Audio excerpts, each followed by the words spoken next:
አሜን የሚገርም ብዙ የክብርና የምስጋናን ዘውድ በራሱ ላይ የምንወደው ጌታ የሚያፈቅረን ጌታ ፈገግታው የማይጠገበው ጌታ ሲገለጥ የሚሆነው ነገር በመጽሐፍ ቅዱስ የተጻፈው ነገር የሚገባን አይደለም። ገና ያልተገለጠ ነገር አለ። ግን እኔ በዚህ ሰዓት ስለ ምድር ነገር መነገርኳችሁ ጊዜ ካላመናችሁ ስለ ሰማይ ብነግራችሁ እንዴት ይሆናል አለ። ክብር ለጌታ ይሁን። ስለዚህ ሁላችንም አውጥተን ቆመን ነው የምናነበው። በጣም የከበረ ቃል ነው። እግዚአብሔር ይባረክ። አሜን። ሁላችንም ቆመን እናነባለን። አንደኛ ተሰሎንቄ ምዕራፍ 4 እና ብትችሉ ጮክ ብላችሁ አንብቡት ወገኖቼ። ይሄ የተስፋዎች ሁሉ ራስ ነው። አሜን። ኢየሱስ ይመጣል፣ ዝም ብሎ አይደለም። የሚገርም ክብር ይጠብቀናል ወገኖቼ። ዓለም አይቶት የማያውቅ ፍጥረት አይቶት የማያውቅ ሰማያት አይተውት የማያውቁ ክብሩ ይገለጣል። ሰማይና ምድር በሙሉ ከሰማይ ይወርዳል ይላል በታላቅ ክብር። እግዚአብሔር ይባረክ። ስለዚህ ይህንን ጌታ በታላቅ ኤግዛይትመንት ልንጠብቀው ያስፈልገናል። አንደኛ ተሰሎንቄ ምዕራፍ 4 ከቁጥር 13-18 ሁላችንም እናነባለን። ነገር ግን ወንድሞች ሆይ ተስፋ እንደሌላቸው እንደሌሎች ደግሞ እንዳታዝኑ አንቀላፍተው ስላሉት ታውቁ ዘንድ እንወዳለን። ኢየሱስ እንደሞተና እንደተነሳ ካመን እንዲሁ በኢየሱስ ያንቀላፉትን እግዚአብሔር ከእርሱ ጋር ያመጣቸዋልና በጌታ ቃል የምንላችሁ ይህ ነውና እኛ ሕያዋን ሆነን ጌታ እስኪመጣ ድረስ የምንቀር ያንቀላፉትን አንቀድምም። ጌታ ራሱ በትእዛዝ በመላእክት አለቃ ድምፅ በእግዚአብሔር መለከት ከሰማይ ይወርዳልና በክርስቶስ የሞቱ አስቀድመው ይነሳሉ። ከዛ በኋላ እኛ ሕያዋን ሆነን የምንቀረው ጌታን በአየር ለመቀበል ከነሱ ጋር በደመና እንነጠቃለን፣ እንዲሁም ሁልጊዜ ከጌታ ጋር እንሆናለን። ስለዚህ እርስ በርሳችሁ በዚህ ቃል ተጽናኑ ይለናል። ክብር ለጌታ ይሁንለት። አሜን። ዘላለማዊና ጻድቅ የሆንክ ቅዱስና ቸር አባት እግዚአብሔር ሆይ በጌታ በኢየሱስ ስም ጌታ ሆይ በቅርብ ስለምትመጣ ክብርህ ስለሚገለጥ የዘላለም አባት የምድር ተስፋ የሰማይ ተስፋ የዘላለም አባ የቅዱሳን ተስፋ ስለሚታደስ አዲስ ሰማይ አዲስ ምድር ስለሚመጣ ያንተ መንግሥት ለዘላለም የሚኖረው ጌታ እግዚአብሔር ሆይ ስለሚገለጥ ልጅ ኢየሱስ በክብር ስለሚመጣ በኢየሱስ ስም እናመሰግንሃለን እና ከብርሃለን። ጌታ ሆይ ወሰን የሌለው አክብሮትና አድናቆት ላንተ ይሆንልህ። ጌታ ሆይ ለወደደን ደግሞ ከኃጢአታችን በደሙ ላጠበን መንግሥት ለአባቱ ለአምላኩ ለዘላለም ካህናት ነገሥታት እንድንሆን ላደረገን ለእርሱ ከዘላለም እስከ ዘላለም ድረስ ክብርና ኃይል ይሁን። አሜን። እነሆ ከደመና ጋር ይመጣል፣ ዓይንም ሁሉ ያውቁትም ያዩታል፣ የምድር ወገኖች ስለ እርሱ ዋይ ይላሉ። አዎን አሜን። ያለውና የነበረው የሚመጣው ሁሉን የሚገዛ ጌታ አምላክ አልፋና ኦሜጋ እኔ ነኝ ይላል ተብሎ ለጻፈ መጀመሪያ አንተ ነህ፣ መጨረሻ አንተ ነህ፣ መካከለኛ አንተ ነህ፣ ፊተኛ አንተ ነህ፣ ኋለኛ አንተ ነህ። ሁሉ ክብር ተጠቅሎ ዙፋን ስር ይቀመጥልህ። ሁሉ እልልታ ላንተ ይሁን፣ ሁሉ ጭብጨባ ላንተ ይሁን፣ ሁሉ ዳሴ ላንተ ይሁን። አምላካችን ቃልህን ሊገልጥ የሚችል በመካከላችን የለም። አንተ መንፈስ ቅዱስ ሆይ ታበራለን ዘንድ በኢየሱስ እንማጸናለን። ኢየሱስ ክርስቶስን ብቻ አክብረው። ማናቸውም የጨለማ አለቃ የዘላለም አባት የሚቃወም የክፉ አለቃ ከነሰራዊቱ በኢየሱስ ስም የተገለበጠ ይሁን። የዲያብሎስን ስራ ሊያፈርስ የእግዚአብሔር ልጅ ተገለጠ ተብሎ ተጻፈ። በኢየሱስ ስም ስራው የፈረሰ ይሁን። የዘላለም አባት ጊዜው ሰዓቱን ተረከብ። በኢየሱስ ስም ተባረኩልኝ። እንቀመጣለን። የዳግም ምጽአቱ ጉዳይ ሁለተኛ አመጣጡ ምናልባት ንጥቀቱ የሚለውን ያ ሁለተኛ አመጣጡን በተመለከተ ምልክቶች ስለምናይ ንጥቀቱ በተመለከተ ግን ምንም ምልክት የለም። ይሄን እንድታውቁ ያስፈልጋል። ምንም የምንጠብቀው ነገር ኤኒ ታይም ሊመጣ ይችላል። አሁን ሊመጣ ይችላል፣ ምሽት ላይ ሊመጣ ይችላል፣ ነገ ሊመጣ ይችላል። ምናልባት አሁን እየሰበኩ ስብከቱ ከማለቁ በፊት መጥቶ የራሱ የሆኑትን ሊወስድ ይችላል። ምክንያቱም ለንጥቀት ቅድሚያ ምልክቶች አሉ ብሎ አልነገረንም። ለምንድን ነው የተሰሎንቄ ሰዎች የተናወጡት? ጌታ በሕይወት እያለን ይመጣል ብለው አምነው ስለነበር ነው። አሜን።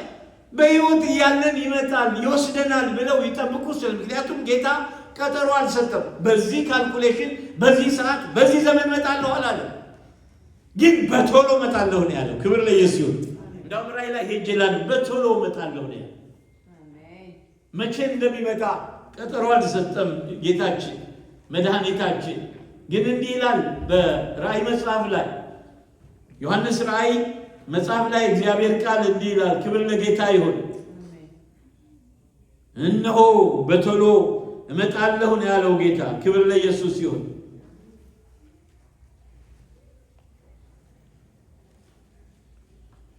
ራእይ 22 ቁጥር 7 ላይ እንዲህ ይላል።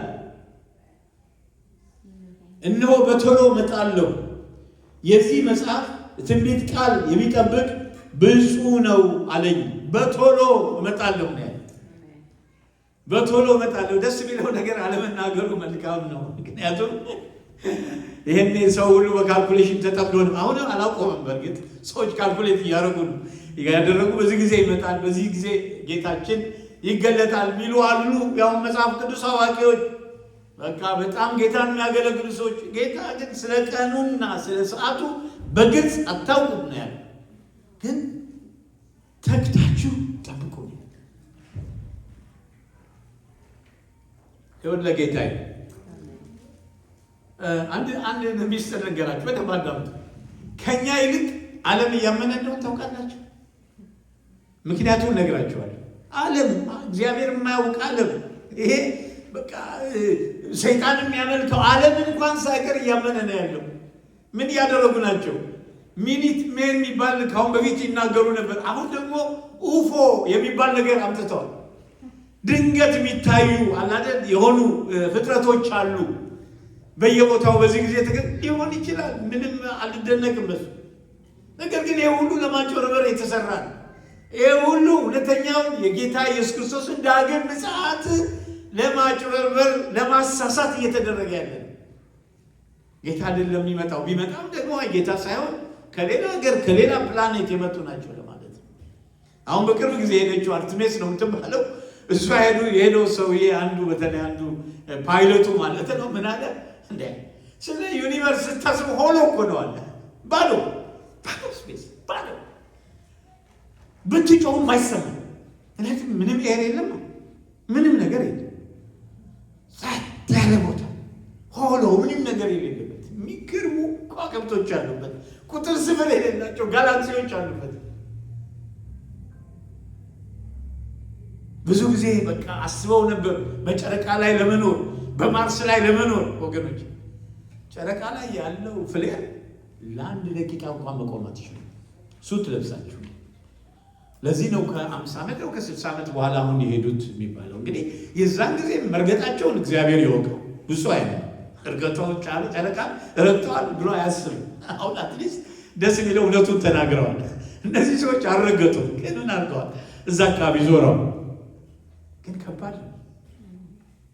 ጨረቃ እኮ እዚህ ነው ያለችው ደጅ በሰው ካልኩሌሽን። ምክንያቱም እግዚአብሔር የሰራው ዩኒቨርስ ወደ 2 ትሪሊየን ጋላክሲ አለ። ምን ነው አትደነቁ? 2 ትሪሊየን ጋላክሲ ነው፣ ኮከብ አይደለም ያልኳችሁ። እግዚአብሔር የሰራው ዩኒቨርስ፣ ይሄ ዩኒቨርስ 2 ትሪሊየን ጋላክሲዎች አሉ። ኦብዘርቨብል ያው የሚታየው ያሉት እነሱ በሰሩት መሳሪያ በግልጽ የሚታየው 2 ትሪሊየን ጋላክሲ። በአንድ ጋላክሲ ውስጥ የኛ ጋላክሲ ውስጥ በ100 ቢሊየን የሚቆጠሩ ኮከቦች አሉ። በጣም ብዙ ፕላኔቶች አሉ። በፕላኔት ደረጃ ደግሞ ዩኒቨርሱ ወደ 2 ትሪሊየን ፕላኔት አለ። ከዛ መካከል የኛን ምድር አስባት። እንዴት ጃንት እንደሆነ አምላካችን ታያላችሁ። ምን አይነት አምላክ እንዳለ አትኮሩ፣ አትመኩም በዚህ ጌታ። እስኪ ክብር ስጡት። ሃሌሉያ። ይፈሙን ይፈጠራ በሰማያት መካከል በክብር የሚረግጥ ጌታ ይለዋል። በደመናት ላይ የሚራመድ እንደ እግዚአብሔር ያለ ማንም የለም። ሃሌሉያ። ክብር ለጌታ ይሁን። በእልልታ በጭብጨባ። ስለዚህ ብዙ ነገር ተብሏል። በ19ኛው ክፍለ ዘመን ላይ የኢየሱስ ክርስቶስን ዳግም ምጽአት ትክክለኛ ቀን ዳግም ምጽአት ያው ንጥቀቱን ለማለት ነው። ትክክለኛውን ቀን በሰው የሂሳብ ቀመር የሚተነብዩ ትንቢቶች በሰው ዘንድ ከፍተኛ ጉጉት አነሳስተው ነበር። ከነዚህ ትንቢቶች መካከል አንዱ በጣም የታወቁ የእግዚአብሔር ሰው ዊሊያም ሚለር የተባሉ የአድቬንቲስት መሪ ነበሩ። ሚለር የዳንኤልን መጽሐፍ ምዕራፍ 8ን ካጠኑ በኋላ ክርስቶስ መጋቢት 21 ቀን በ1842 ዓመተ ምህረት እንደሚመጣ ተንብየው ነበር። መጣ እንደ ጌታ አያችሁ። በአሁኑ በካልኩሌሽን በአሁኑ ዘመን ባለው በእውነት የትንቢትን አፈታት ብትመለከቱ በቃ ምን አለፋችሁ በቃ ሰው ሁሉ ያን ዘመን እንደው ምንም ብዙ ምልክት ሳይሆን፣ አሁን ግን ምንም የቀረ ነገር የለም። ምንም የቀረ ነገር የለም። ጌታ በቃ መጥቶ መጀመሪያ ንጥቀቱን ካደረገ በኋላ ደግሞ እንደገና የምድርን ፍጻሜ ለማድረግ ግን እግዚአብሔር ይዘገያል። በራሱ ጊዜ ይመጣል። ገና ይዘገያል፣ በቶሎ ይመጣል። ክብር ለጌታ ይሁን። ሚለር የዳንኤልን መጽሐፍ ካጠኑ በኋላ መጋቢት 21 ቀን በ1842 እንደሚመጣ ተንብየው ነበር። ነገር ግን ቀኑን ወደ ሚያዝያ 3 1843 ዓ.ም ቀየሩት። ከ3500 በላይ የሚሆኑ ተከታዮቻቸው በቦስተን በሚገኘው አድቬንቲስት ቤተክርስቲያን ውስጥ ተሰብስበው ነበር። ቢሆን ተስፋ አስቆራጭ ነገር ገጠማቸው። ይህ እንቅስቃሴ በዛ ሊያበቃ ብለው አስበው ነበር፣ ግን አልሆነም፣ አላበቃም፣ አልመጣም። ጌታ ማደጉን ቀጠለ። ሚለር የዳግም ምጽአት ቀን ተሳስቻለሁ አሉ። የማስላት ወሰኑ። እንደገና ብዙ ሳይቆዩ ሚያዝያ 18 1844 ዓመተ ምህረት የሚል አዲስ ቀን ይፋ ወጣ። በዚህ ቀን ግን መሲሁ መጣ እንዴ? አልመጣም። ምነው ዝም አላለ? መጥቶ ነበር ሳይመጣ ቀን። በዚህ ጊዜ ተስፋ መቁረጥ ተፈጠረና አንዳንድ ተከታዮች አድቬንቲስት ተከታዮች በተለይ ቦታ ላይ ያሉ ለቀው ወጡ። ነገር ግን ተስፋ ሳይቆርጡ ሚለር ሶስተኛ ቀን ይፋ አደረጉ። ጥቅምት 22 1844 ማለት ነው። በሚገርም ሁኔታ የሶስተኛው ቀን ተከታዮቻቸውን አነቃቃቸው። በጣም በኃይል ያነቃቃው። ታሪኩን ሰምታችሁ ይሆናል ያንባችሁ ይሆናል። አዲስ የሆነው ዳግም ምጽአት ቀን ከዚህ በፊት ታይቶ በማይታወቅ ጉጉት ማሰራጨት ጀመሩ። ይህንን መልእክት ያልተቀበሉ ቤተክርስቲያናት የባቢሎን እና የዲያብሎስ አገልጋዮች ተብለው ተወገዙ። በዋና ዋና ቤተ እምነቶች ተቃውሞ ቢደርስባቸው በሺዎች የሚቆጠሩ ሰዎች ብዙ ቀሳውስትን ጨምረው መዘጋጀት ጀምሮ ሊመጣ ነው ተብሎ ማለት ነው። አንድ ዘገባ ያነበብኩት እንደሚያሳየው እርሻዎች ሳይታረሱ ቀሩ፣ ሱቆች ተዘጉ፣ ሰዎች ስራቸውን ለቀቁ፣ ዕዳቸውን ከፈሉ እና መልሰው ለማግኘት ሳያስቡ ንብረታቸውን በነፃ ሰጡ። በቃ ውሰዱ እያሉ መስጠት ጀመሩ። በቃ ያለቀ ጉዳይ ነው። ጌታ ይመጣል፣ እንሄዳለን፣ ምን እንሰራዋለን? እውነታቸውን ነው። በጣም እርግጠኞች ከሆን ምን እናደርጋለን? ምንስ ነገር ቢኖር አንድ ዘሚድናይት ክራይ የተባለ የአድቬንቲስት ጽሑፍ በብዛት ታትመው ወጡ። በዛ ጊዜው አጭር ነው፣ አምላክህን ለመገናኘት ተዘጋጅና ጌታ ይመጣል በማለት ህዝቡን ያስጠነቅቁ ነበር። ዊሊያም ሚለር ራሳቸው ነጭ ወደ ሰማይ ማድረጊያ ቀሚሶችን ለአማኞች ይሸጡ ጀመር ራሳቸው። ስለዚህ በጣም የገረመኝ ነገር ንገራቸው። የተቆፈሩ መቃብሮች አሉ። ያነጫጭ ልብስ ለብሰው ገብተው ይጠብቁ ጀመር። ያንቀን ማለት ከዛ እንዲነጥቃቸው ምን መቃብር ውስጥ አስኬዳቸው የትም ቦታ ያገኛቸዋል። ግን እስከዚህ ድረስ ነበር ጉጉታቸው። ያው አልተከሰተም። ከታላቁ ተስፋ መቁረጥ በኋላ ሚለር እንዲህ አሉ። በእርግጥ የእግዚአብሔር ሰው ናቸው። መቼስ ሰው ይስታል ብዙ መንገድ። ጌታ አላለም በዚህ ቀን ቢለን ኦፍኮርስ ምንም እንኳን በጠላቶችና በአሽሙርተኞች የተከበብኩ በሆነም አእምሮዬ ፍጹም የተረጋጋ ነው። እናም በክርስቶስ መምጣት ላይ ያለኝ ተስፋ እንደ በፊቱ እርግጠኛ ነው። ሌላ ጊዜ ወስኛለሁ እና አምላክ የበለጠ ብርሃን እስኪሰጠኝ ድረስ እዚህ ለመቆም አስቤያለሁ። በቃኝ፣ ከዚህ በኋላ ሌላ ቀን አይደለም ነው የሚሉት። ያ ደግሞ ዛሬ ነው። እስኪመጣና እሱን እስካየው ድረስ ነፍሴ ትናፍቀዋለች። የራሳቸው አባባል የራሳቸው ናቸው የሚያሉት። በጳውሎስ ዘመን የነበረው አረማዊ ዓለም ከሞት በኋላ ስላለው ሕይወት ምንም ተስፋ አልነበረው። በአንድ መቃብር ላይ የተቀረጸ ጽሑፍ አስታውሳለሁ እንዲህ የሚል እውነታውን ያሳያል። አልነበርኩም፣ ሆንኩ፣ የለሁም፣ ግድ የለኝም። እንደ ሶቅራጥስ ያሉ አንዳንድ ፈላስፎች ከሞት በኋላ ደስታ መኖሩን ለማስረዳት ቢሞክሩም አረማዊ ዓለም ግን ምንም አይነት የማረጋገጫ ቃል አልነበረው። በተሰሎንቄ የነበሩ አማኞች ስለሞቱት ወዳጆቻቸው ተጨንቀው ነበር። ጌታ ቢመጣት የሞቱት ወዳጆቻችን በማንኛውም መንገድ ይጎዱ ይሆን? እርሱ ሲመጣ በሕይወት ያሉ አማኞች ከሞት ይልቅ ዕድሜ ያገኛሉን? ጳውሎስ በዚህ አንቀጽ ውስጥ ለጥያቄዎቻቸው መልስ ሰጥቷል። ማበረታቸው ማጽናኛውን በ5 መሰረታዊ እውነቶች ላይ መስርቷል። እግዚአብሔር ይባላል። ምንችለውን ያህል ዛሬ እንሄዳለን። ካላለቀ ለሚቀጥለው ሳምንት ይሆናል። ያልተረታው ጠላት እስካሁን በምድር ታሪክ ውስጥ ማን ነው? ሞት። ጌታ ይባርክ። ግን ማን ረታው? ኢየሱስ በሉ እስኪ።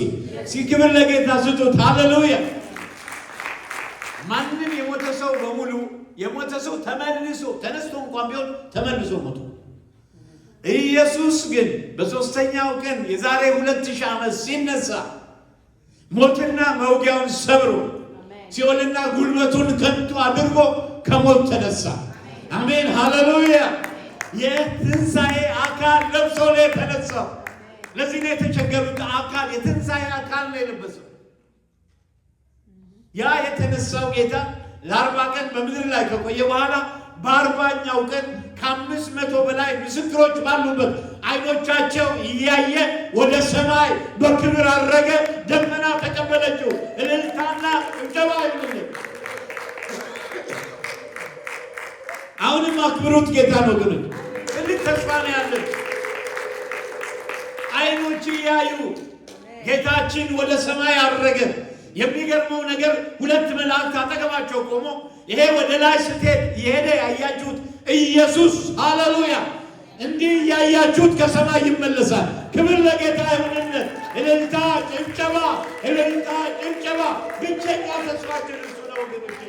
ቀኑ ቅርብ ነው። ቀኑ ይሄ ነው ብዬ ባልነግራችሁ በጣም በእርግጠኝነት እነግራችኋለሁ። በቅርብ ቀናት በቅርብ ጊዜ ንጥቀቱ ይሆናል።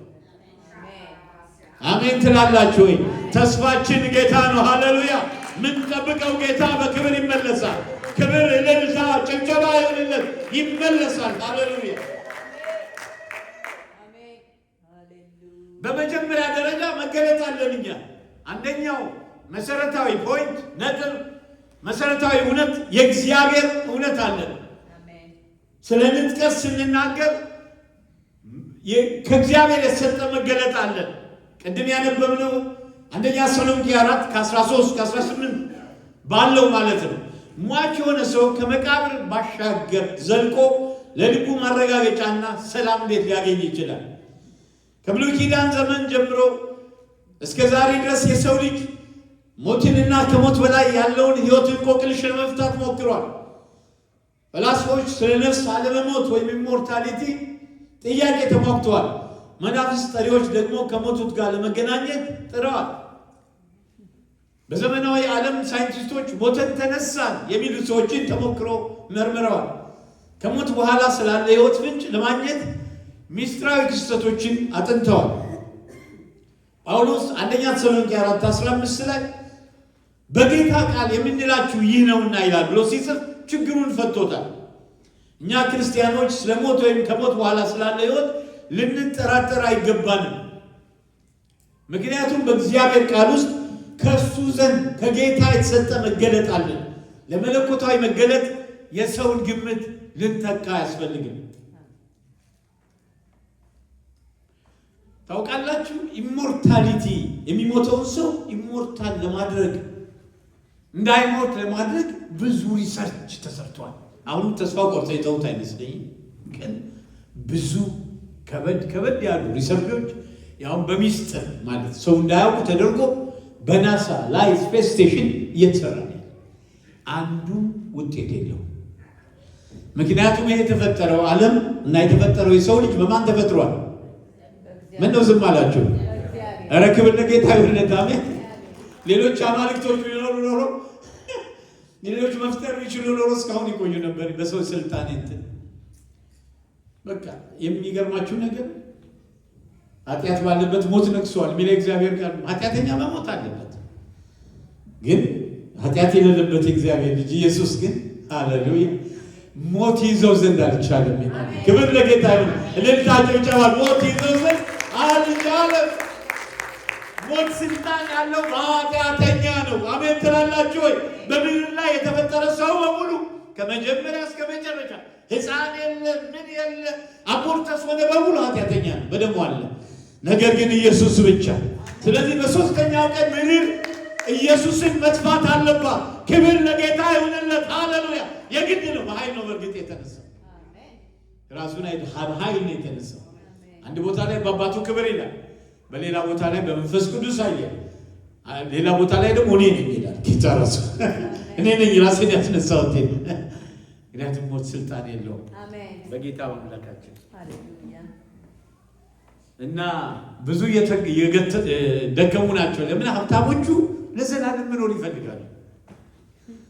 በጣም ትልቅ ሀብታሞች ከቢሊየነርም ደረጃ ያለፉ አሁን ወደ ትሪሊየን ደረጃ አሉ የሚባሉ አውሮፓ ውስጥ አሉ ማለት ነው። አንድ ሰው አለ፣ ስሙ አሁን ለጊዜ ስላልመጣልኝ ነው እንጂ ምናልባት ሁላችሁ የምታውቁት እንትን ነው፣ አይሁዳዊ ግን በጣም አርጅቶ አሁን 3 አይነት እንትኖች ልብ ትራንስፕላንት ተደርጎለት እንዲህ ጎብጧል። ስሙ እንዴት እንደጠፋብኝ አላውቅም። በጣም አርጅቷል። የመጨረሻው ማለት ነው ከትውልዳቸው እንጂ እነሱ የዘርዘራቸው በሙሉ እንደተረከቡት ነው የመጡት። ሮዝ ቻይልድ ጌታ ሮዝ ቻይልድ ነው የሚባል ፋሚሊያቸው ሁሉ ሮዝ ቻይልድ እና እነዚህ አሁን በቃ መጨረሻው ሳይሆን ከ3 የሚገርማችሁ እንደ አንድ ሰው እንደ አንድ መጋቢ አላቸው ማለት የሚወክል ቤተሰቡን። አሁን የመጨረሻው የሮዝ ቻይልድ እንትን የሚባለው 3 በጣም ሜጀር የሆኑ የሀርት ሰርጀሪ አድርጎ እንደዚህ በቃ ወገቡ ተጣሞ ምናምን ነው የምታዩት። ግን ያለው የወርቅ ማዕት ይሄ ነው የሚባል አይደለም።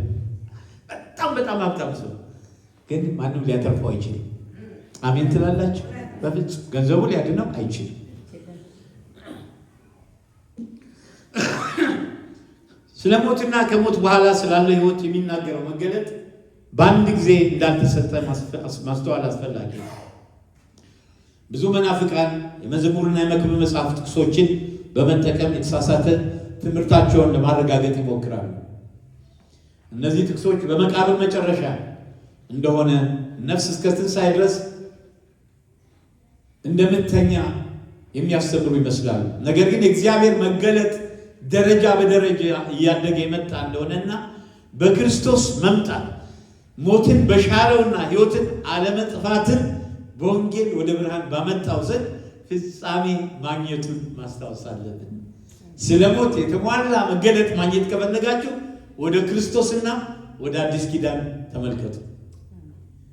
ሁለተኛ ጢሞቴዎስ 1:10 ላይ አሁን ግን በመድኃኒታችን በኢየሱስ ክርስቶስ መገለጥ ታይቷል። እሱ ሞትን ሽሯል። እኔ ሰባኪና ሐዋርያ አሕዛብንም አስተማሪ እንደሆን በተሾምኩበት ወንጌል ሕይወትና አለመጥፋትን ወደ ብርሃን አውጥቷል።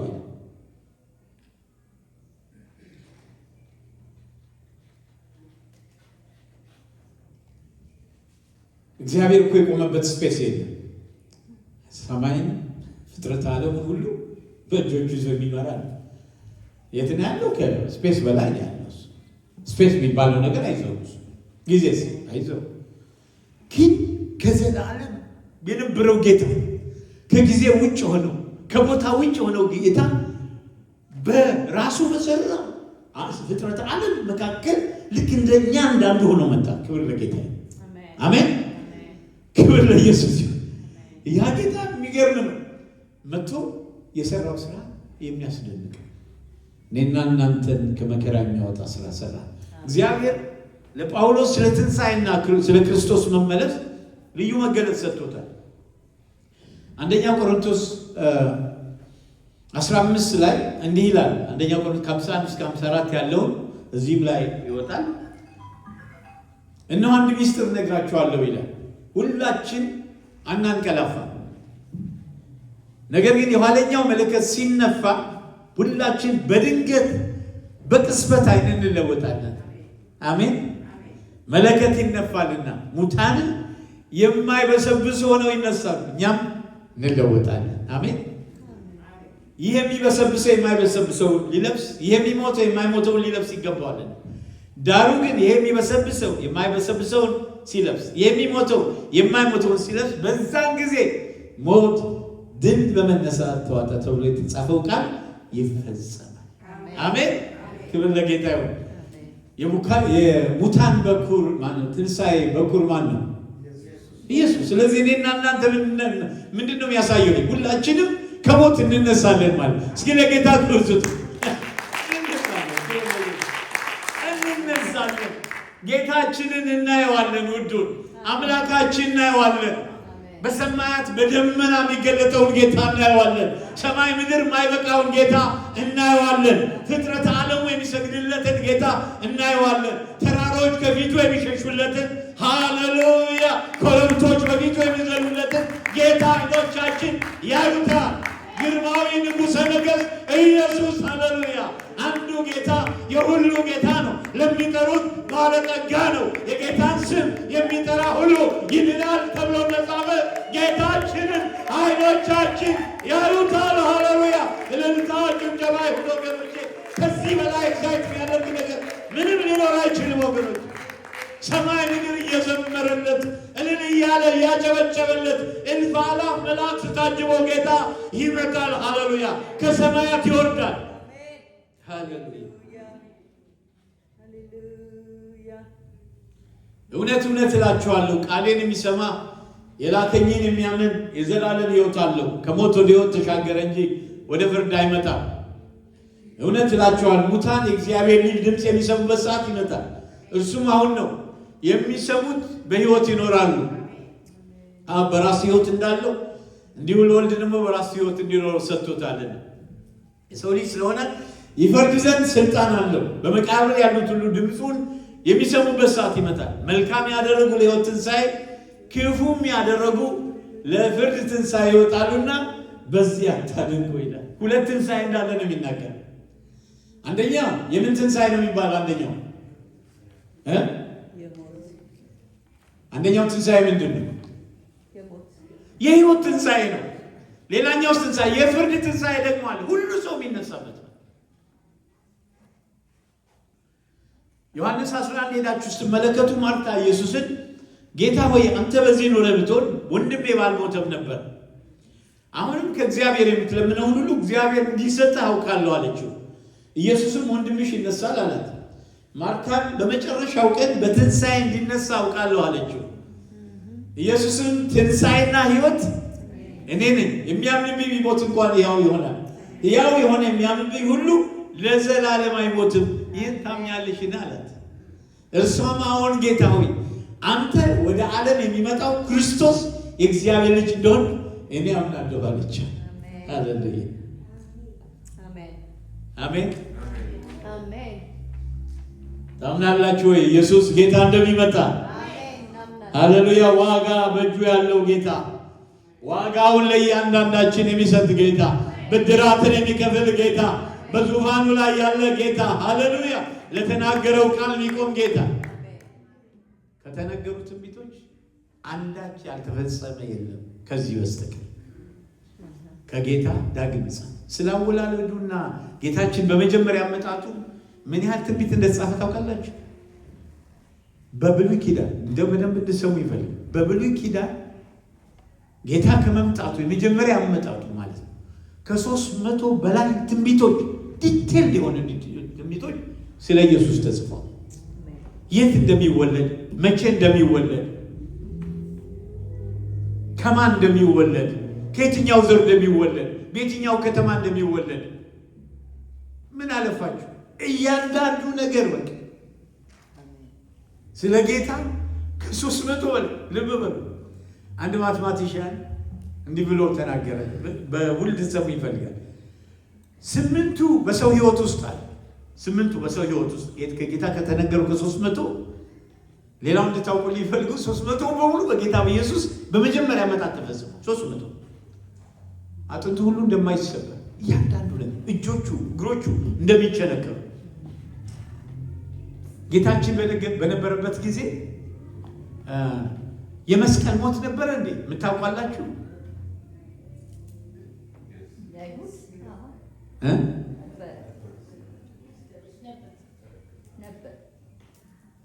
ከዛስ በፊት ነበረ የመስቀል ሞት አልነበረም? ሮማውያን ናቸው። ከዛ በፊት ማለት ነው። ከሮማውያን በፊት ግን የመስቀል ሞት አልነበረም። እንዴት ታውቆ ነው ንጉሥ ዳዊት ከሺህ ምናምን ዓመት በፊት ትንቢት መጽሐፍ ላይ ጻፈ? ይሄ ብቻ ጅባፍ ያስችል ምን ነው? ግን እያንዳንዷ ነገር እያንዳንዱ ኤቭሪ ዲቴል ጌታችን ኢየሱስ ክርስቶስ በመስቀል ላይ የሆነውን ነገር በሙሉ ተጽፎ እና ምን አለ አንድ ሰው ዝም ብሎ በጣም የታወቀ ሳይንቲስት ነው፣ ማቴማቲሻን ነው። ምን አለ ከነዚህ ከ300 ትንቢቶች አይደለም ከ8 ትንቢቶች ከዛ መካከል ጌታ አደረገው ከሆነ ማለት ነው በአንድ ሰው ህይወት ውስጥ ለመፈጸም 1/10⁻17 ነው አለ ቻንስ። የሂሳብ ተማሪዎች አላችሁ ገብቷችኋል? ምን ማለት ነው? ምን አይነት ቁጥር 10⁻17 17 ዜሮ ማለት ነው። አንድ ዜሮ ብላችሁ 17 ዜሮ ጨምሩበት። ኳንቲሊየን ምናምን ሁሉ አልፏል። በቃ ምን ማለት ነው እንግዲህ ሰው ልጅ አሁን የተወለደው ከመጀመሪያው ጀምሮ ከተፈጠረ ሰው ጀምሮ አሁን ዝም ብለን ካልኩሌት ኮምፒውት የምናደርግ እስካሁን ድረስ ያለው የሰው ዘር በሙሉ እዚህ ቁጥር ውስጥ አይገባም። በጣም ትንሽ ነው። ይሄ ግን በጣም 10⁻17 ማለት ሊትራሊ ኢምፖሲብል። ጌታ ግን 300 የትንቢት ቃሎች ሳይቀነሱ በመጀመሪያ መጣጡ ሆነዋል። ክብር ለጌታ እንስጠው እስኪ ሃሌሉያ። በሁለተኛ መጣጡ ደግሞ እንዳለው ጌታ እያንዳንዱ ነገር እየሆነ ነው ያለው የምናየው። ግን እሱ ራሱ ደግሞ የተናገረው ጌታ መጣል ያለው ነገር የሆነ ሁለተኛው መመለስ ነው። መመለስ ክርስቶስ እንደገና ይመጣል። አሜን። በተሰሎንቄ ደብዳቤዎች ውስጥ ለክርስቶስ መመለስ የተሰጠውን ትኩረት አስተውለናል። ጳውሎስ የክርስቶስን መመለስ ከደህንነት ጋር ያገናኘዋል። ከአገልግሎት ጋር፣ ከጽናት ጋር፣ ከማጽናናት ጋር ያይዟል። አሁንም በደንብ እንድታዳምጡኝ በአጽንኦት እፈልጋለሁ። ምክንያቱም አንዳንድ ክርስቲያኖች በቃ የተዛባ አመለካከት ስላላቸው ክርስቲያን በእግዚአብሔር ቁጣ ቀን በቃ እግዚአብሔር ያሳልፋል። የእግዚአብሔር ቁጣ በክርስቲያን አይሆንም። ኢየሱስ ክርስቶስ ጌታና አዳኝ አድርጎ በተቀበለ ማንም አማኝ ላይ ቁጣ አይሆንም። አሜን ትላላችሁ? ታላቁ ቁጣ በፍጹም በእነሱ ላይ አይሆንም። መከራ ሌላ ነገር ነው። ግን ይሄ ታላቅ ቁጣ የሚመጣበት ዘመንም ስላለው ማለት ነው። ምን ይላል? አንደኛ ተሰሎንቄ ምዕራፍ 1 ቁጥር 9 እና 10 ሁላችሁም እንድታነቡ ትፈልጋለሁ። ይሄ አንደኛ ተሰሎንቄ ምዕራፍ 1 ከቁጥር 9 እስከ 10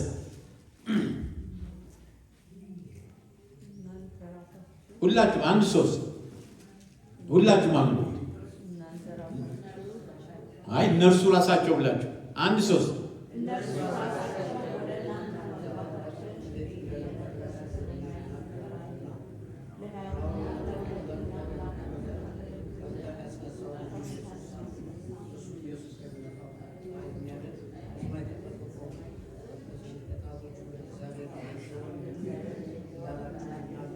ጌታ ይባርክ። ድምፅና የኢትዮጵያ ነው ትንሽ ጎላ ብሎ የሚሰማው። እስኪ ሌሎቻችሁ እንደገና ይሄን እንድትሉ ፈልጋል። እንዴ ምን ነካችሁ? ይሄን የመሰለ ተስፋ ይዘን እስኪ አንደኛ ተሰሎንቄ 1 ከዚህ አልበለዚያ አላስነሳችሁም። ቆማችሁ እየጮኻችሁ እንድታነቡ 1-3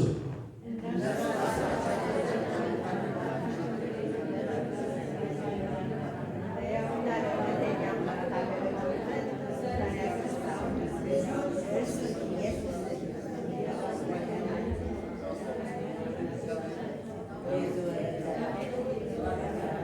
ጌታ ይባርካችሁ። ተባረኩ። ለእናንተ ይቻቻ ከሆነ ጌታ ይባርክ። ለራሳችሁ አጨብጭቡ። በደንብ አዳምጡ። ከሙታን ያስነሳው ልጁን እርሱንም ኢየሱስን ከሚመጣው ምን የሚያድነንን ይላል? ቁጣ በሉ እስኪ። ከሚመጣው ቁጣ የሚያድነንን ከሰማይ ትጠብቁ ዘንድ ከጣዖታት ወደ እግዚአብሔር እንዴት ዞር እንዳላችሁ ይናገራሉ። የሚመጣ ቁጣ አለ። እኔና እናንተ በዛ ቁጣ ውስጥ አናልፍም። የ7 ዓመት የመከራው ዘመን የያዕቆብ የመከራ ዘመን የሚባለው ከዛ በፊት እግዚአብሔር አምላክ ልጆቹን ወደ ራሱ ይሰበስባል። ክብር ለጌታ ይሁን። አሜን። እልልታ ጭብጨባ ይሁን ወገኖች። ለእኛ የተሰራ ቁጣ አይደለም። ስለዚህ ከሚመጣው ቁጣ እግዚአብሔር ልጆቹን ያድናል። አሜን ትላላችሁ ወይ? ኧረ በእልልታ በጭብጨባ ከሚመጣው ቁጣ ያድነናል። ጌታ ከሚመጣ ቁጣ ያድነናል። ከሰማይ ትጠብቁ ዘንድ የተባለው የሚጠበቅ ትልቅ ተስፋ አለ። ጌታ ሃሌሉያ። ዳግም ምጽአት እንደገና አንደኛ ተሰሎንቄ 2 ይሄን እንኳን ባታነቡትን የማነበዋለሁ 2 እዚህም ላይ አለ ከቁጥር 19 እስከ 20 ተስፋችን ወይም ደስታችን ወይም የትምክህታችን አክሊል ማን ነው? በጌታችን በኢየሱስ ፊት በመምጣቱ እናንተ አይደላችሁምን? እናንተ ክብራችን ደስታችንም ናችሁና ይላል። መምጣቱ ነው ትምክህታችን፣ የደስታችን ተስፋችን እነማን ናቸው? እናንተ አይደላችሁም? እናንተ ክብራችንም ደስታችን ናችሁ ይላል። አንደኛ ተሰሎንቄ ምዕራፍ 3 ደግሞ አምላካችንና አባታችን ራሱን ጌታችን ኢየሱስ ክርስቶስ ወደ እናንተ መንገዳችን ያቀናል። ጌታችን ኢየሱስ ክርስቶስ ከቅዱሳን ሁሉ ጋር ሲመጣ በአምላካችንና በአባታችን ፊት በቅድስና ነቀፋ የሌለበት አድርጎ ልባችሁን ያጸና ዘንድ እኛ ደግሞ ለእናንተ እንደምንሆን ጌታ እርስ በርሳችሁ ያላችሁ ለሁሉ የሚሆናችሁ ፍቅራችሁን ያብዛ ይጨምር። እንደዚህ ነው የሚሆነው። በእግዚአብሔር ፕሮፌቲክ ካሌንደር የሚቀጥለው ኢቨንት ምን እንደሆነ ታውቃላችሁ? ምንድን ነው? በእግዚአብሔር ትንቢታዊ ሰዓት ምንድን ነው የሚቀጥለው የሚሆነው የሚጠበቀው? ራፕቸር። ጌታ ይባርክ። ንጥቀት ነው የሚሆነው። ይሄ ነው በሱ ፕሮፌቲክ ካሌንደር ንጥቀት ነው የሚሆነው። እንዴት እንደሚሆን በግልጽ እዚህ ቦታ ላይ ተሰሎንቄ ላይ ተጽፏል። ምናልባት ባንጨርሰው የሚቀጥለው ሰው እንጨርሰው። ያ ንጥቀት ሲሆን ጌታ ልጆቹን ከሰማይ የሚወርደው ጌታ ምድር አይመጣም፣ አየር ላይ ነው የሚወስዳቸው። የሞቱት ይላል ቀድሞ አስቀድሞ ይነሳሉ። በደንብ እናየዋለን። በህይወት ያሉት ወዲያው በቅጽበት አይን እንለወጣለን። ይሄ የሚሞተው የማይሞተውን ይለብስና ሁላችንም ጌታን በአየር ለመቀበል ወደ ሰማይ እንወጣለን። ስለዚህ ሙሽራውን ይዞ ኢየሱስ ክርስቶስ ወደ አባቱ ቤት ይዞ ይሄዳል ወደ ሰማይ። ክብር ለጌታ ይሁን። ሙሽሪትን ይዞ ማለት በ7 ዓመቱ የመከራ ዘመን እግዚአብሔር አምላክ በቅፉ ውስጥ አስገብቶ ከቁጣው ጠብቆ ያቆየናል። ሃኒሙን ላይ ነው ምን ሆነው ሲክብር ለጌታ ብዝቶት ከኢየሱስ ጋር ማለት ነው። ከሱ ጋር ሃኒሙን ላይ ነው የምንቆየው። ልክ 7 ዓመቱ ሲያልቅ ግን ጌታ በታላቅ ክብር ወደ ምድር ይወርዳል። ያኔ ሲሄድ እንዳያችሁት ተመልሶ ይመጣል የተባለው በደብረ ዘይት ተራራ ላይ እግሩ ሲያልፍ ለሁለት ይከፈላል ምድሩ። እግዚአብሔር ይመስገን። እና እግዚአብሔር አምላክ ከዛ በኋላ ማለት ነው የ1000 ዓመት መንግስት አለ። ከዛ በኋላ ብቻ እናየዋለን። አክቹዋሊ ስንደርስበት እንትን እንዳትሉ ዮሐንስ 11 ከ11 እስከ 13 ይህን ተናገረ። ከዛ በኋላ ወዳጃችን አልዓዛር ተኝቷል፣ ማርታ ማለት ነው። ነገር ግን ከእንቅልፉ ላስነሳው ሄዳለዋል። እንግዲህ ደቀ መዛሙርት ጌታ ሆይ ተኝቶስ እንደሆነ ይድናል አሉት። ኢየሱስ ስለሞቱ ተናግሮ ነበር። እነርሱ ግን ስለ እንቅልፍ መተኛት እንደተናገረ መሰላቸው። ሆኖም ጳውሎስ ነፍስ በሞት ጊዜ ትተኛለች አላት። አሜን። የቅዱሳን ነፍስ የት ነው ያለችው? የሞቱ ቅዱሳን በእግዚአብሔር ጌታ ይባርክ። በእግዚአብሔር መንፈሳችን ሲያው ሲሞት የት ነው የሚሄደው? ወደ እግዚአብሔር ነው የሚሄደው። ስለዚያም ስጋችን አካላችን መተኛት ቢለው ለአካል ነው እንጂ ለነፍስ አይደለም። ነፍሳችን ጥርት ታርጋ ነው የምታውቀው። የሞተ ሰው ተመልሶ መጥቶ ባይነግረንም ግልጽ በእግዚአብሔር ቃል ተጻፈው፣ ግን ጥርት ታርጋ ነው የምታውቀው። ጥርት ታርጋ ተመልሰናል የሚሉ ሰዎች አሉ። ምን ያህል ታሚን እንደሆነ አላውቅም እንጂ ደርሰን መጣን ከሞት የሚሉ ሰዎች አሉ። ያው እንደና አልዓዛር አይነት አራተኛው ቀን የእሱ የታመነ ሌሎች ግን የሚሉ አሉ። አንድ ሰዓት በኋላ ደርሰው እንግዲህ ከቆማ ይሁን ከምን አናውቅም የሚሉ አሉ። ግን ነፍስ ግን ንቁ ናት። መንፈሳችን ግን ንቁ። ነፍሳችንና መንፈሳችን ጌታ ጋር የሚሄዱት በደንብ እናያዋናቸዋለን። እና የአማኝ ነፍስ ወደ ጌታ እንደምትሄድ ግልጽ አድርጓል። በኢየሱስ ያንቀላፉትን እግዚአብሔር ከእርሱ ጋር ያመጣቸዋል። አንደኛ ተሰሎንቄ 4:11 እሱ ሲመለስ አብረውት ካልሆኑ ሊያመጣቸው አይችልም። የሚተኛው ነፍስ ሳይሆን ማን ነው ብለናል? አካል። ልክ ነው። የመጽሐፍ ቅዱስ የሞት ትርጓሜ በያዕቆብ 2:26 ላይ እንዲህ ይላል፣ ከነፍስ የተለየ ስጋ የሞተ እንደሆነ በሞት ጊዜ መንፈስ አካሉን ይተዋል፣ ነፍስም አካሉን ይተኛል።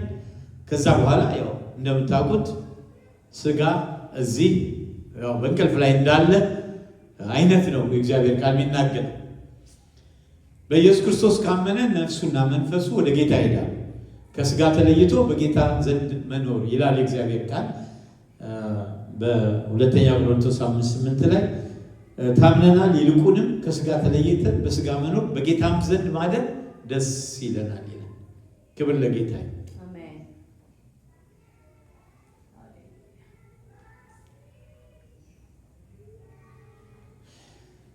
የጌታችን መመለስ እውነታ ለሐዘን መጽናኛ ነው። ምክንያቱም በጌታ የሞቱ ወገኖች አሉ።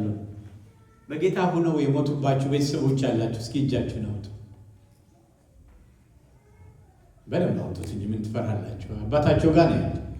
ክብር ለጌታ። በቅርብ እናያቸዋለን። ክብር ለጌታ እንስጠው። አሜን። አሉ እኔም አሉ። ምክንያቱም በጌታ የሞቱትን ወገኖች ከእርሱ ጋር ይዞ እንደሚመጣ እናውቃለን። ክብር ለጌታ ይሁን። መቼ ነው የሚሆነው ግን ይሄ ክስተት? ቀጠሮ መቁረጥ አያስፈልገንም። ስህተት ነው። በአንደኛ ተሰሎንቄ ምዕራፍ 4 ቁጥር 15-17 እኛ የሚለውን ቃል መጠቀሙ ጌታ ሲመጣ በሕይወት ለመኖር ይጠብቅ እንደነበር ያሳያል ማለት ነው። የመጽሐፍ ቅዱስ ምሁራን ኢሚነንት ራፕቸር ኢሚነንት በማንኛውም ጊዜ ሊሆን የሚችል ማለት ነው የክርስቶስ መመለስ ትምህርት ይሉታል። ይሄንን ኢሚነንት ራፕቸር እንደ ክርስቲያኖች ምልክትን አንጠብቅም። እግዚአብሔር ይባረክ። ጌታ ከመመለሱ በፊት መፈጸም ያለባቸው ክስተቶች የሉ። በድንገት በቅጽበት ላይ እንለወጣለን እያለ ነው የሚናገረው። እነሆ አንድ ሚስጥር ነግራቸዋለሁ፣ ሁላችን አናንቀላፋም። ነገር ግን የኋለኛው መለከት ሲነፋ ሁላችን በድንገት በቅጽበት ላይ እንለወጣለን። መለከት ይነፋል፣ ሙታን የማይበሰብሱ ሆነው ይነሳሉ፣ እኛም እንለወጣለን። እዚህ ቦታ ቆምና አንድ ታሪክ ልንገራቸው አቆማለሁ። ከዛ እንጸልይና ለሚቀጥለው ሳምንት የቀረውን እናያለን። ክብር ለኢየሱስ ይሁን። ገና አልጨረስ ነው። በደንብ ነው የምናየው። 5ቱን ነጥብ ማለት ነው።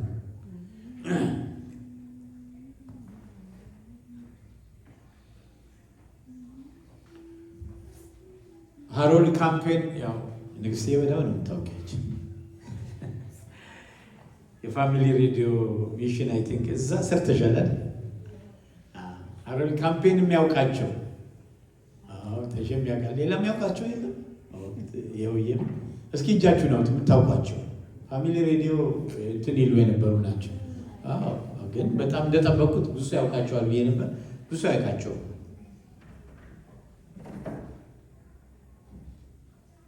እና እሳቸው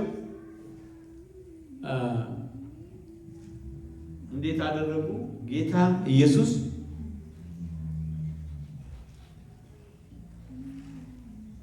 ይመጣል ብለው ካልኩሌሽን ሰሩ። ካልኩሌሽን ነው ይችላል። በጣም የታወቁ ማትማቲሻን ናቸው። ሰምታችሁ ከሆነ የኖህን የፍለድ ዘመን ማለት ነው የኖህን የጎርፍ ዘመን ከዛ ጊዜ ጀምሮ ያለውን ካልኩሌት አድርገው ኤግዛክትሊ ሜይ 21 2011 ይመጣል ብለው ተናገሩ ማለት ነው። ጌታ በዚህ ቀን ነው የሚመጣው። ሜይ 21 2011 ነው የሚመጣው። ዘመቻው በስፋት ቀጠለ። ቀኑን ያው እንዳልኳችሁ የተጠቀሙበት የኖህ የጥፋት ውሃ ነው። ሰዎች ሁሉ መጽሐፍ ቅዱስ የተደበቀ የቀን መቁጠሪያ ይዘዋል ወይ ብሎ ጠይቃቸው። አይ አይደለም አሉሰል። ዋነኛው ስሌታቸው በኖህ የጥፋት ውሃ ታሪክ ላይ የተመሰረተ ነው። የ7000 ዓመታት ልዩነት የጥፋት ውሃውን ዘመን በ4990 ዓመተ ዓለም ብለው የወሰኑ ሲሆን በ7 ቀን ውስጥ ዝናብ አዘንባለሁ ያለው ከሁለተኛ ጴጥሮስ 3:8 በጌታ ቀን አሉ። ያንን ደግሞ ካልኩሌት ሲያደርጉ አንድ ቀን እንደ 1000 ዓመት፣ 1000 ዓመት ደግሞ እንደ አንድ ቀን የሚለውን አቆራኝተው ማለት ነው። ሌሊቱ 7 ቀናት 7000 ዓመታት ናቸው የሚል መደምደሚያ ላይ ደረሱ። ከ1490 እስከ ያለውን 7000 ዓመታት በመደመር የዜሮ ዓመት ስሌት ግምት በውስጥ በማስገባት 2011 እንደ አውሮፓውያን አቆጣጠር ላይ ደረሱ። ግንቦት 21 የተመረጠው በዕብራውያን የቀን አቆጣጠር የሁለተኛው ወር 17ኛው ቀን ስለሆነና ይህም በዘፍጥረት ታሪክ የጥፋት ውሃ ከጀመረበት ቀን ጋር ስለሚገጥም እኚህ ሰውዬ ከ1986 ነው የጀመሩት። ትንቢቱ መናገር ይመጣል ይሄ ነው እያሉ 2011 ላይ ደረሱ ማለት ነው። 2013 ላይ ንስሐ ገብቶ ወደ ጌታ ሄዱ። ክብር ለጌታ። ጥማታቸው ነው። ጌታ እንዲመጣ ናፍቀው ነበር። አይ ተሳስቻለሁ አሉ። ክብር ለኢየሱስ ይሁን። አሜን።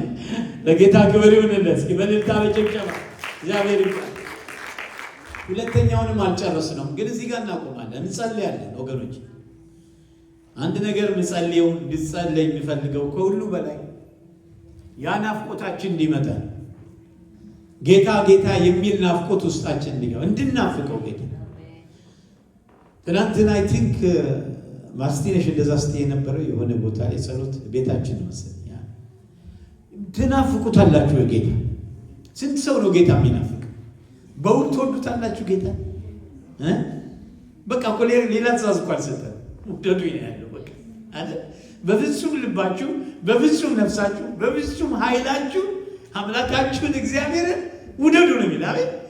የሰጠን አንድና አንደኛ ትእዛዝ እግዚአብሔርን መውደድ ነው። እሱን መውደድ፣ የእሱን መውደድ። ይሄን የሞተላችሁን ጌታ ትወዱታላችሁ። እስኪ አሰላስሉ። በልባችሁ ውስጥ ይሄ ናፍቆት ይግባ። ዛሬ ያለፈ ነገር ሰብሮ ይግባ። ውስጣችሁ ኢየሱስ ብቻ ይሁን ወገኑ። ያ ማለት ሌላው እሱ ስትወዱ ደግሞ ሌላው ፍቅር ይገለጥ። ለወንድሞቻችሁ፣ ለእህቶቻችሁ፣ ለሴቶች፣ ለወንዶች፣ ለቤተ ክርስቲያን፣ ለሀገር፣ ለምድር፣ ለሕዝብ ሁሉ ጸልያላችሁ። ስለዚህ ናፍቆት አለ ወይ ዛሬ? ሃሌሉያ። በመጀመሪያ እንድንጸልይ የሚፈልገው ሁላችን ቆመን ይሄ ናፍቆት እንዲመጣ እንዲሰበር፣ ማናቸውም ቀንበር፣ ማናቸውም እስራት እንዲሰበር፣ ማናቸውም ጨለማ እንዲገፍ ቆመን እስኪ እንጸልያለን። ድምፃችሁን አውጥታ